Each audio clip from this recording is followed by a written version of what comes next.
Probate stinks.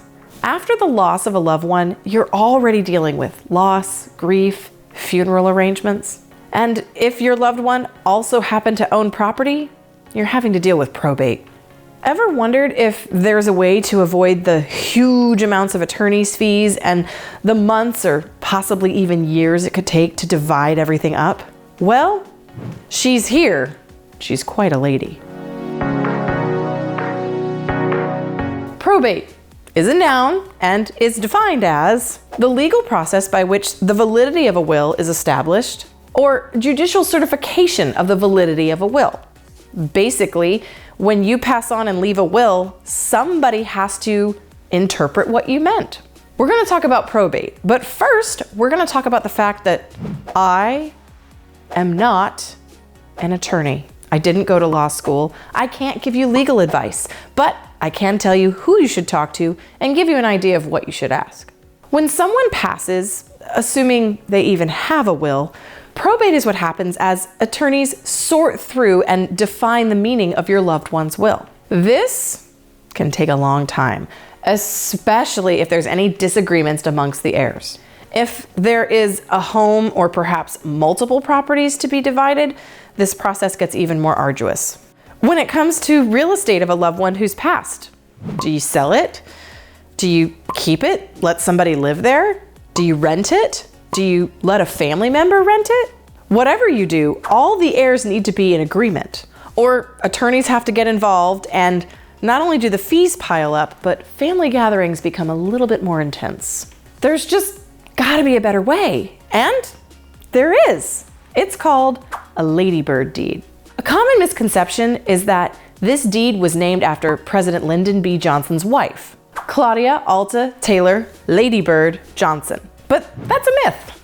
According to an article I found, the name actually originated from a Florida attorney named Jerome Ida Solkoff, is believed to have coined the term ladybird deed in 1982, which was almost 10 years after the death of President Johnson. In his lecture materials and elder law book, Solkoff used fictional characters named Linton, Ladybird, Lucy, and Linda to describe the benefits of this type of deed. Over time, the fictional name became associated with the deed itself. So what is a ladybird deed?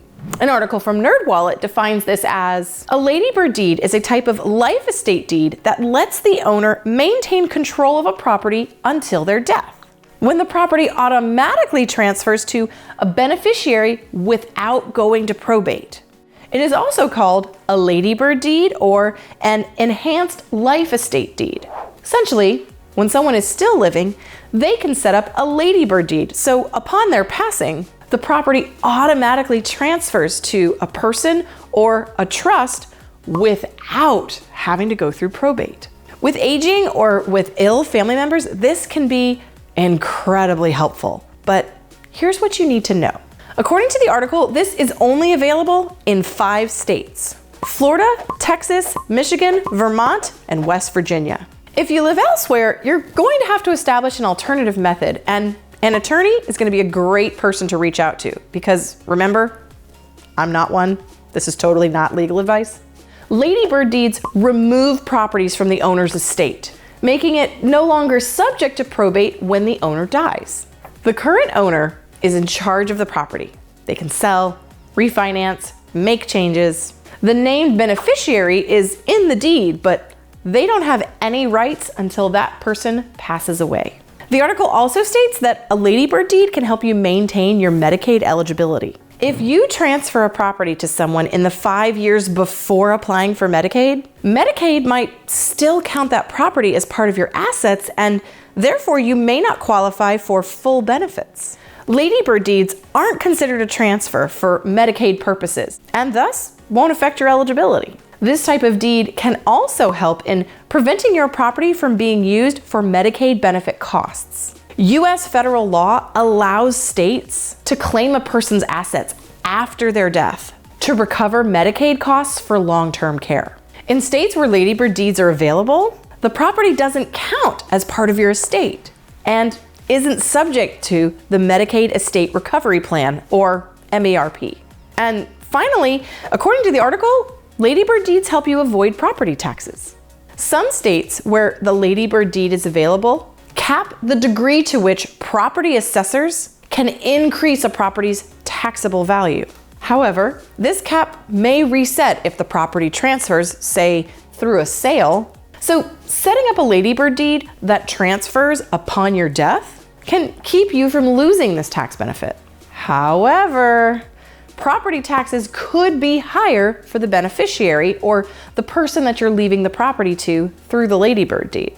States may increase the taxable value of a property when it transfers to the beneficiary when you die.